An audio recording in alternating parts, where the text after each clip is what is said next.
soal ini diketahui massa larutan gliserol adalah 100 gram. Kemudian diketahui juga P atau tekanan uap larutan adalah 33,82 cm Hg. Selanjutnya diketahui P0 atau tekanan uap larut murninya adalah 38 cm Hg. Selanjutnya ada Kf dari air atau konstanta penurunan titik beku dari air adalah sebesar 1,86 derajat Celcius per molar. Terakhir, diketahui juga MR dari gliserol adalah 95.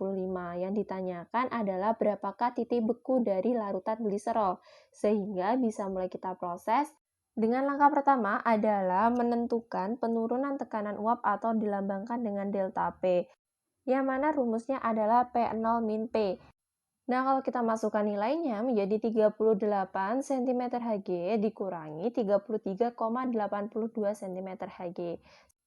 Sehingga kita peroleh nilai delta P-nya adalah sebesar 4,18 cm Hg. Nah, sekarang kita bisa menentukan fraksi mol dari zat terlarutnya. Yang mana untuk menentukan fraksi mol zat terlarut, kita gunakan rumus dari penurunan tekanan uap, yang mana delta P sama dengan XT dikali P0. Sehingga kalau kita masukkan nilainya menjadi 4,18 cm Hg sama dengan XT dikali 38 cm Hg. Maka kita peroleh nilai XT-nya adalah sebesar 0,11. Nah, sekarang kalau kita sudah tahu nilai XT-nya, kita tentukan jumlah mol dari zat terlarutnya. Jadi, zat terlarutnya itu adalah gliserol. Rumus untuk menentukan jumlah mol adalah gram per mr. Sehingga 100 gram dibagi 95 gram per mol adalah 1,05 mol. Nah, proses selanjutnya adalah menentukan jumlah mol dari pelarut atau jumlah mol dari airnya. Rumusnya adalah XT sama dengan NT per NT plus NP. Berarti 0,11 sama dengan 1,05 dibagi 1,1 ditambah NP.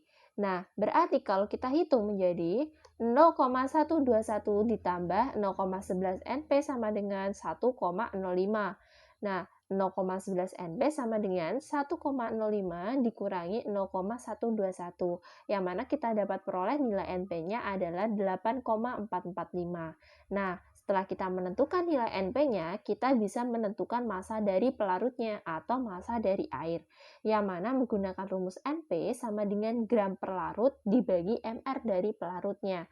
MR dari pelarut atau MR dari air adalah 18, sehingga 8,445 sama dengan massa pelarut dibagi 18, yang mana kita peroleh massa pelarutnya adalah sebesar 152,01 gram, atau kalau kita konversikan dalam bentuk kilogram menjadi 0,152 kg.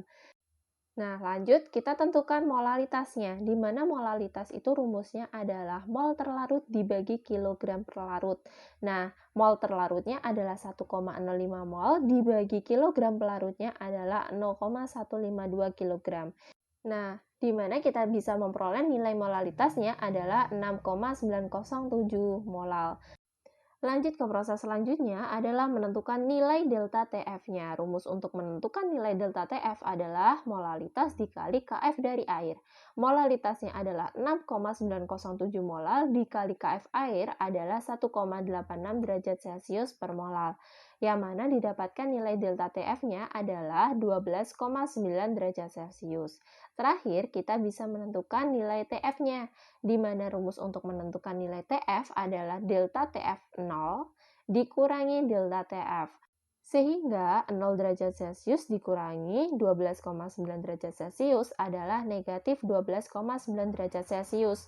Dengan demikian, dari hasil perhitungan tersebut bisa menunjukkan nilai titik beku dari larutan adalah sebesar negatif 12,9 derajat Celcius.